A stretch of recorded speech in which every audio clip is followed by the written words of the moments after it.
Broadcasting for Big 12 Football Media Days, I'm Pat Strathman. Pleased to be joined by one of the big-time players for the Kansas Jayhawks on the defensive side. It is linebacker Trey Lathan, who joins us here from Frisco. Trey, great to see you. You and I were chit-chatting a little bit. I can just feel the energy level. I kind of told you, hey, it's okay to say that you're done with Big 12 Football Media Days, but you're not. You're like, no, I'm taking it all in. And I asked you about the season, and I could just see it on your face. Yeah. You ready? I'm ready. Yep. You're ready for some ball. Yes, sir. How has this offseason gone for you? It's going really well. I'm focusing on things that that I need to improve on for my game, but also help leading my team. Helping us get better. So we could go out there and win more than 5 games. So I want to go back to last year. I'm going to kind of do like a timeline here as much as I can. It's not going to be as extreme as I'm making it out to be. Okay. But let's go back to last year, where it wasn't the season that you guys won. Yeah. I think it's plain and simple. You can admit that wasn't the season that you guys really wanted to have. Lose a bunch of seniors. And again, we can talk about that here in a little bit. But last year, it also was just one of those seasons where it's filled with frustration because it felt like you were just right there. Yeah. You're so close in so many of the different games. And the theme that I've got is, well, just finish. It's like, well, it's easier said than done. How do you go about finishing? How do you go about taking last season and learning from it? What did you take away from last season that's going to allow this Kansas team to be better in 2026? Definitely, working on the things that we need to get better on, and the things that that cause us to lose those games, and it's tackling, i.e. tackling and playing, being physical. That's a lot of things that as a defense that we lacked at times. Definitely playing with some aggression. There was at times that we played with aggression, but there was more times that we didn't, and that caused us to give up runs, give up touchdowns and stuff like that, and that's something that we've been really working on, and we're not going to put up with nothing soft this year. I talked to Coach Leipold about this earlier, so I feel comfortable enough to ask you this, and he corrected me too. I'm glad he did, because I brought up the transfer portal. You never officially entered, but it was mentioned that you were looking. You never officially entered, though. You were looking.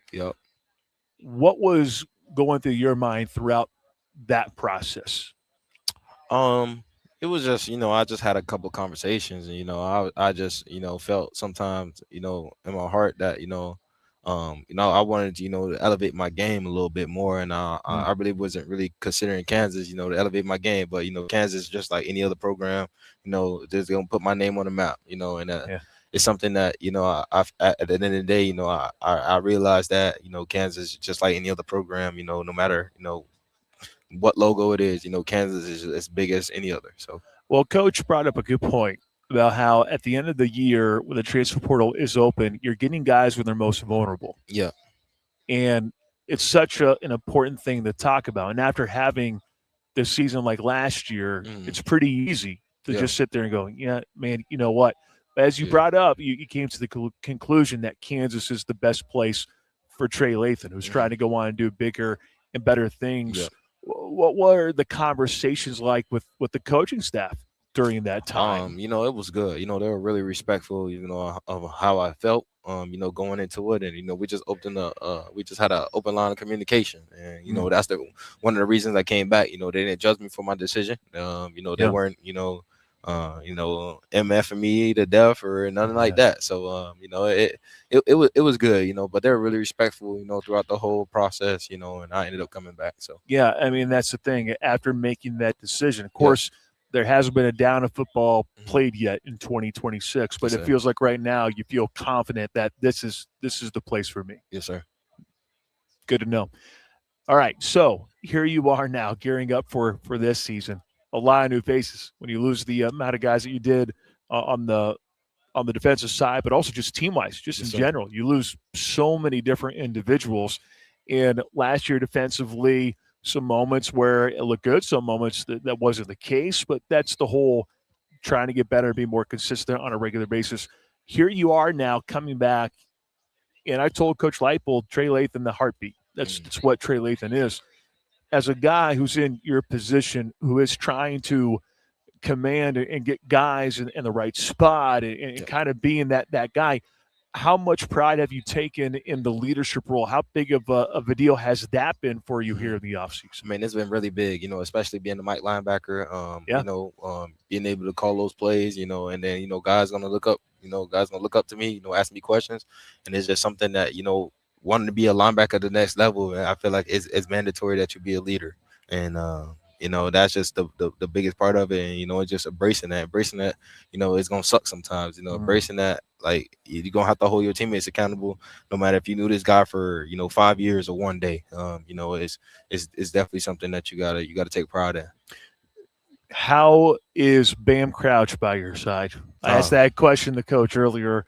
You have a lot of guys coming in, but it's yeah, hard not to look at Bam Crouch because you hear so much about him. But Coach Leipold also brought up too how frustrated he was at the very beginning because in the winter he really couldn't do anything yeah. recovering. But hmm it seems like he's starting to hit his stride a little bit more. Yeah. Bam's played a lot of football. He's a great dude. He understands our defense really well.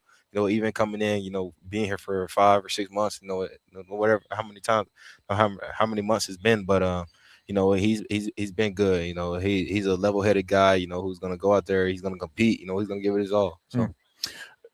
Coach Leipold mentioned that you guys, since the linebacking group's been so deep, you've been telling Coach McDonald, "Hey, how about a little three linebacker game a little bit more rather than nickel?" He was Yeah, telling me that you guys have been on him the entire yeah, time, like, yeah, "Hey, yeah. man, let's play three Nah, LBs." yeah, cause I mean, I felt like we could have done that last year. I feel like we could have done that last year, and that's something that we just been really on because we got a lot of guys who could play, and we asked our nickel to do some things a linebacker can do. So we feel like it's best sometimes if we have three guys up there. How much was last season though, just learning and getting comfortable with DK McDonald, who it was in his first year as a Mhm. defensive coordinator?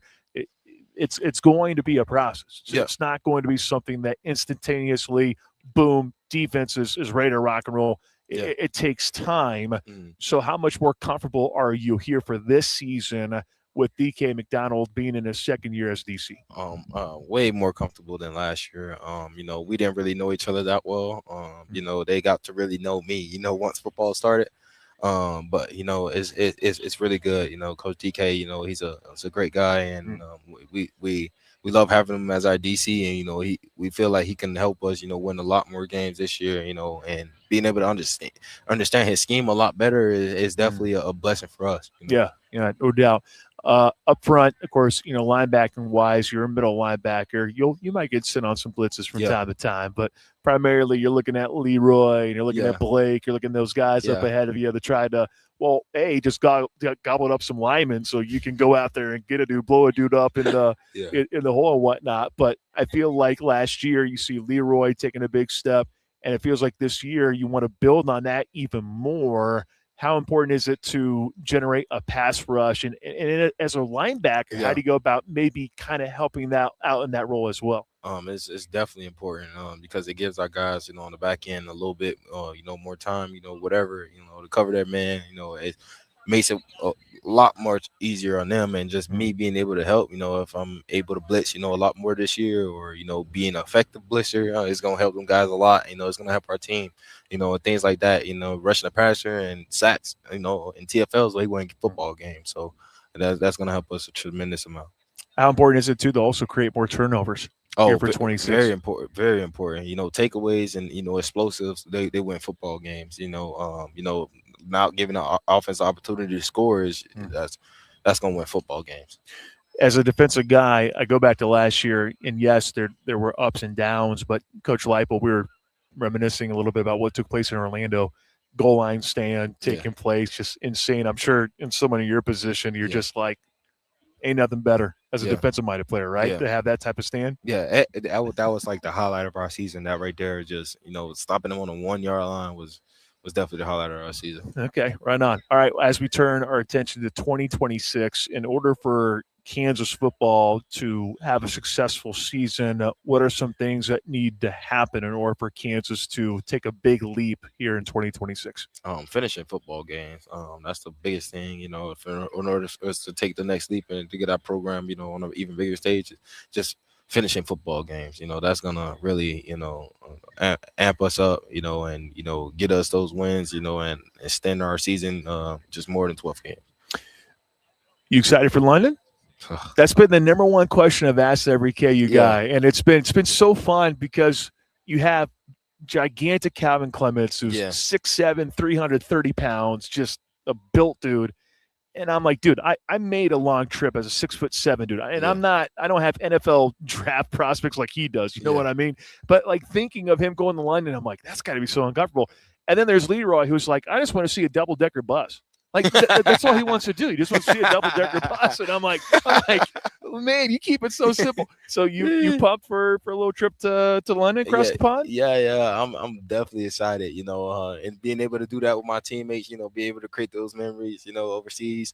Is definitely something that we're looking forward to. How do you go about filling the time?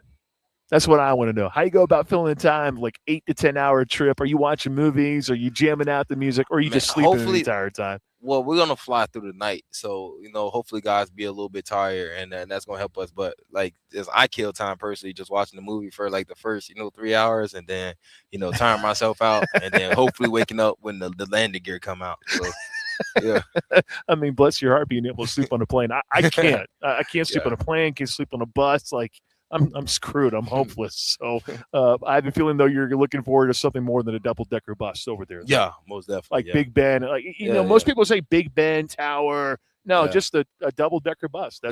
That's Leroy Harris's game, man. Which hey, whatever, no discrimination. Everyone's got their own cup of tea, and he's a simple guy. We like that. We like that about those people. So, well, Trey, appreciate your time, Appreciate you man. for having me. Glad to have you back, and best of luck to you here for 2026. Thank you. Appreciate you.